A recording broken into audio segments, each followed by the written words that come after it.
Welcome to Backstage with Kennedy. This little show will be your remedy. From Toronto, spanning across the sea. Cool people, lots of laughs. This is your favorite podcast. Hello and welcome. My name's Kennedy from the Backstage with Kennedy podcast. I got a wicked guest today. I've been actually a fan of his music for quite a while now.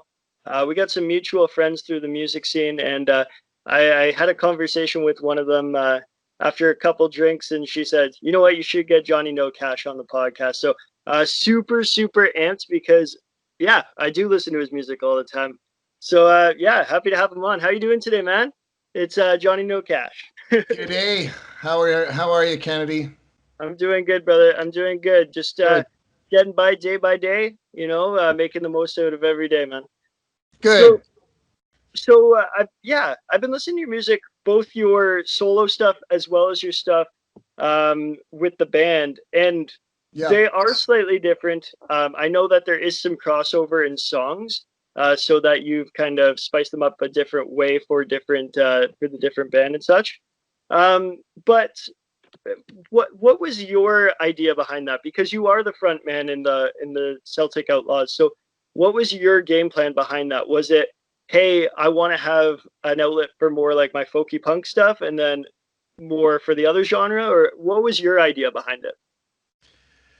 Yeah, it's a good question. It was really just a way of kind of expanding the songs and exploring. I mean, I had been playing solo shows for so long, and the solo shows are always hard to get a lot of people because, a lot of people that dress like I do anyway, don't go to solo shows. They go to full band rock and roll kind of shit. And it was like, man, I know that these songs can work as a solo stuff, but I also know that these songs could probably work like at a small venue with more people. So I just started kind of shopping around the idea, trying to find the right members, and luckily everyone kind of fell in my lap. So I'm really grateful and blessed for Memphis, Jay, and Corey. That's sick. So one thing I've really picked out about your music is a lot of the songs are about partying or have some sort of party atmosphere around the music. So when you made that music, did you have that in mind that, hey, I want people to be able to have drinks at the bar and jam out to this? No. I had been, at the time of the conception of the project, I had been spiraling down a very bad path with, some substance abuse and shit like that.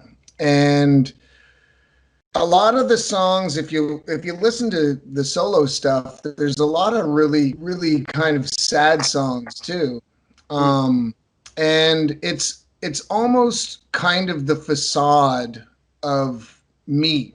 Ultimately, I am a fun person and I like having a good time, and I like to think that I'm a pretty happy person. But I mean, with Johnny NoCash, the solo project, it really was a great way of expression, and it was a great way to express some of the shit I was going through mentally, and then also kind of put on the cloak and be like, hey, everything's fine, So it was more of a kind of a medical type thing. I feel that. So being honest was a big thing with you and your music, I guess, eh? So that must have been something that you really thought about when you wrote. Obviously, that you were talking about that facade, but you can really feel your music. Being honest with the listener, was that something you really wanted to get clear on that? Not at first. This was never ever supposed to be popular, or this, it was never ever supposed to be much more than just a personal journal, and for close friends and family and stuff like that. Very intimate shows whenever I first started. It was never big venues and things like that. There were always very small, intimate stuff where I felt comfortable and safe enough that I could sing about, substance abuse, suicide, depression, some of the fucking failures I've made, and things like that, while still keeping enough upbeat energy that people didn't slit their wrists after listening to my show. So Probably a good thing. yeah. So I mean, yeah, man, it was kind of, it was never really intentional. And then when I had people like yourself say, and thank you for saying that, um, saying that the songs really kind of hit them hard, or the message was really deep, and I was like, man, this is actually kind of therapeutic for other people as well. So maybe I should just continue just being honest and not sing about kind of fantasy type things, and just keep it as true to my knowledge as possible. I feel that. So you dropped the project 36 bucks. Can you tell the listener? Can you tell people who are tuning into the podcast about that project? Because it's wicked, man. I really enjoyed it. I was actually blasting it at work today, and my coworkers had to listen to it. I think they were happy with it, but definitely put it down their ears. Well, 36 Bucks is an EP the boys and I recorded during the first half of COVID. We recorded it live off the floor. We didn't have like a proper studio, so we're like, you know what? Let's just do a live off the floor type thing and do 4 unreleased songs that we had been playing live, but we just never were able to record. So we picked more of our kind of fun songs for that particular EP. To the Gallows is much more dark and much more serious and very mature. And 36 Bucks is kind of like, these are the songs that wouldn't work well with with that EP. So we kind of separated it. It's more of a party record. I like that. So you have a very unique voice. Obviously, when you speak, you have that natural rasp to your voice. But when you were starting out singing, did you learn through lessons, or did you naturally pick it up and just practice as time went on? No lessons. However, I always loved music class in school. And when I first started picking up the guitar, I started playing punk rock, which kind of is a blend of singing and screaming. And that helped kind of at least hit some notes. And then I moved on to heavy metal. And I was extremely influenced by Philip Anselmo from Pantera, because he was able to hit notes but still do these brutal growls. And I was impressed with that style. And then during my kind of decline in life in my early 20s, I sold all my shit and I ended up buying an acoustic, and I couldn't play heavy metal on that. So it kind of birthed this project, which was kind of the metal kind of execution at times, but also singing so you can hear what I'm saying, and I have a melody and I've got some harmony and things like that. I do find that I'm finding that a lot of Toronto former punk singers, uh, guys in punk bands naturally are starting to go in the way of like singer songwriter, and doing more of the folk stuff. I mean, just I had Cactus Vela on the podcast earlier on. Chuck Cole's very dear friend of mine, and they both have gone that route. Do you think that's something as you get older as well, that's going to become more in the forefront of like your music, like something you're looking up doing more? Or are you just going to keep going heavy with it?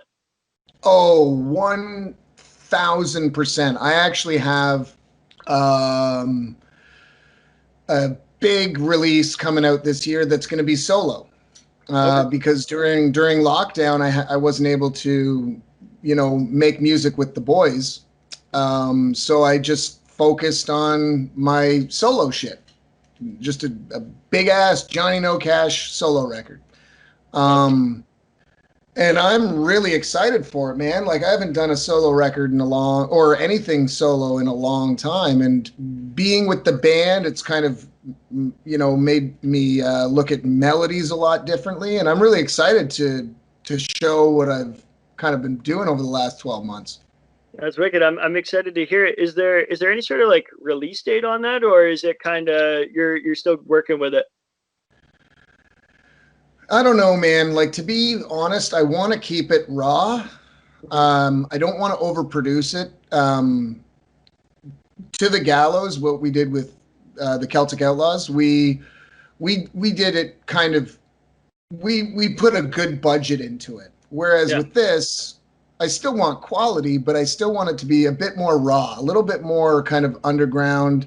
I want it to be a little messy at times, kind of like a throwback to my old shit. Mhm. Um, so I'm not going to spend a ton of time, in other words, on the recording process. So I mean, I'm hoping in the next couple months, to be honest. I mean, Um, pretty much the whole thing's done. that would be sick. That would be sick. I'm excited to hear that. I liked your last three projects. I really listened to them quite a bit. And I think, yeah, this is a good route for you too, because you do have a really, really incredible voice, man. Thank Um, you. Thanks a lot. no problem. So one thing I've been asking on all the podcasts, and I think it's really important, obviously with COVID, to ask people to help out the venues. So what is your favorite venue in Toronto?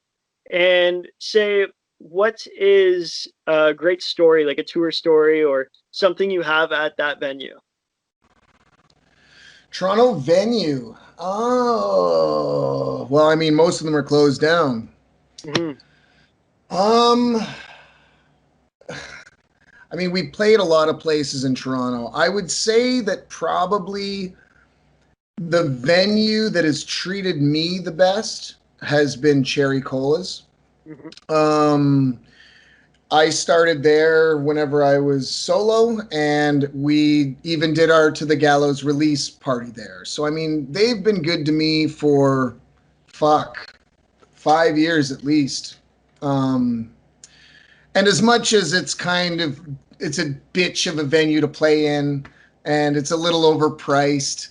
And like the scene in Toronto is a strange one. Maybe I'm just getting old, but ultimately, I'd say Cherry Colas is probably one of the cooler play. Man, I couldn't even pick one story from Cherry Colas. I mean, I've partied there so many times without even playing. So Yeah. um, I just have to give Cherry Colas.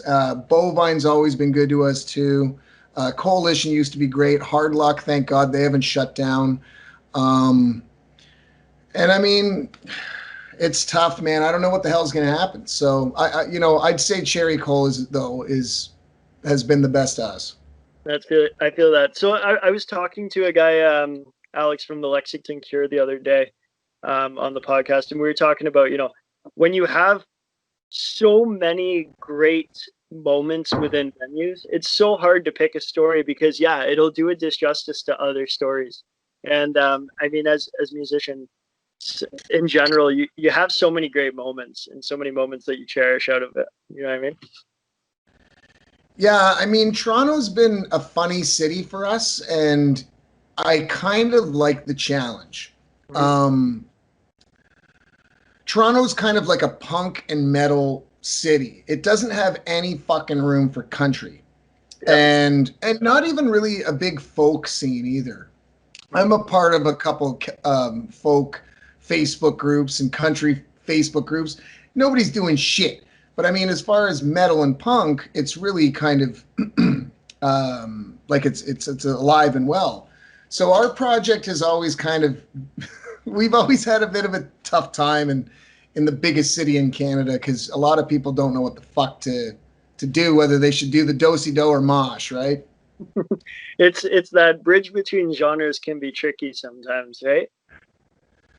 It's challenging, and I gotta say that's what is so fun about music Mhm. is It's like any kind of art form. What are you going to paint the same fucking picture every time you buy a new canvas? Of course not. You're going to try something different, right? You're going to Exactly. try. And I mean, even though I was saying this to myself the other day because I don't talk to anybody, but I was like, I never work with color when I paint. And I was like, well, I'm never going to fucking learn unless I try it. What's Yeah. a $3 canvas? So that's what I've been really liking. And honestly, the new record that I'm coming out with, it's all over the place. It's got some doom. It's got some alternative, oddly enough. It's really strange. So I'm people that are expecting my old shit, they're going to be disappointed. Okay. So folk, country, you mentioned those in there. We mentioned punk, metal. Obviously, you have a little bit of influences from everything. What were your major influences growing up? I know you mentioned Pantera earlier, but what Yeah. other stuff were you really like, did you grow up on, and what really, really got you into music? Well, I grew up in the punk scene in the mid to late '90s, which was like Tony Hawk skateboarder. Mm, Like everybody was like into that skate punk shit, and I fucking loved it. It was fast, it was quick. The songs were 2 minutes long. They got to the point. A lot of them, and I've been re-listening to it recently. Man, these were smart kids writing fucking extremely political lyrics for their age, yeah. and that was a huge influence. Then I got into like some black metal, and the reason why I liked black metal so much was the production. I love fantasy movies, so I found that black metal kind of introduced me to that kind of epic element, which I really enjoyed. And then my mom started a country band at age 50. And man, I was going to her shows and I was like, fuck, this is badass, man. Like this is just as fun as going to a punk show. Like Yeah. everybody was up and ripping it, pounding the beers, man. Like way more than a metal show. Like these guys could fucking drink. And I was just like, man, I love it all. And it was just something like it was just kind of a blend of all of them and that's how I kind of was introduced to all these genres of music growing up. It's it's funny that you mentioned like country as like a really like heavy like drinking genre for live shows and stuff because it really does depend on the genre. Like who drinks the most bar tabs? Like I used to do hip hop shows and I used Yeah. to put on the shows and I felt like such a dick because I'd run these shows and I was expecting, we're gonna put up a great bar tab. And then no one in my hip hop shows would ever drink. And I'm like, guys, what the hell's going on? And then the next night I put on a punk show and everybody's drinking. I'm like, it's literally genre to genre. Who's gonna spend money on on booze and who's gonna really party it up? It's Yeah, wild. it's kind of it's an interesting clash. I mean, I love that shit. I grew up with heavy drinking and I always made fun of country. Mainly because I was exposed to all the radio shit. And even today, man, you listen to country or what they claim is country, it's awful. And it really makes me sad when I see people post like this is what I think of country and it's clearly something they don't like. And I'm thinking, man, that's how most people look at heavy metal Yeah. because they think Slipknot is fucking outrageous. And I understand that. Like once you scratch the surface, you can find some cool shit. Yeah. But I mean, and there's some badass country motherfuckers out there. Yeah. You You just gotta know? be open to actually figuring out what's past that surface, as you said. I was on I was in the car with my father today actually, and he showed me an album. He's like, it came out in 1971. I never listened to it until today, and it was Stephen Stills from Crosby, Stills, Nash and Young, and it was like a solo project, and it was Cuban bluegrass, like Yeah. unreal though, like so good. And I would have never thought about listening to that, but you know what? I listened to it and I was like, I'm so glad I did. It's truly searching for this stuff, and you'll find that great stuff. And I Absolutely. I think a lot of Absolutely. people, even with the genre that you're doing with this Celtic punk, folk music, I think people are really going to enjoy it once they start clicking on that play button and really listening, because it is something that I think once you get in that mood, you're gonna love the hell out of it for sure. Well, thanks, man. Yeah, I mean, we're a little all over the place, and maybe that's our biggest fault is that we've just got so many ideas, and it's so difficult to make something cohesive or Mm. coherent. So honestly, man, one thing that has really kind of struck a chord recently is that you gotta do this shit because you love it. Mm. Um, and if you start thinking too much about what other people are gonna think and how to sell the best record, I mean, you should look at it also as a business because you could potentially make money from it. Yeah, However, you have to do it for you and for the people you're working with. Ultimately, man, it turns into a fucking terrible job. And I mean, right now it's a hobby. We're all doing this volunteer, right? yeah, yeah. We sell shit online, but that goes right back into the band. Mhm. We're not buying cases of beer for every shirt we're selling. It's true. It's true. Yeah, and that's a big thing even with my podcast. You know what I mean? Like, if I was just Yeah, doing this because I wanted to make it a job, I would not be doing this. But my whole idea behind it was, do it as a hobby, have fun with it, support people, promote people. That's it. If I ever expected anything more out of this, I would hate it. I would hate it. So I totally feel where you're coming from on that, and I know that's the same thing with music. 100%. 100%. yeah. I mean, you take half an hour out of your day and you do your thing, like what you're doing now. I take a couple hours and just lay some tracks down and come back to it. Absolutely. Um, and that's the point of it. Same with painting, man. I've been doing a lot, and I was just saying, I'm going to throw all the paintings out. It's not like I'm planning on putting them up on fucking Etsy. Like, I mean, it's just something to do, Yeah. right?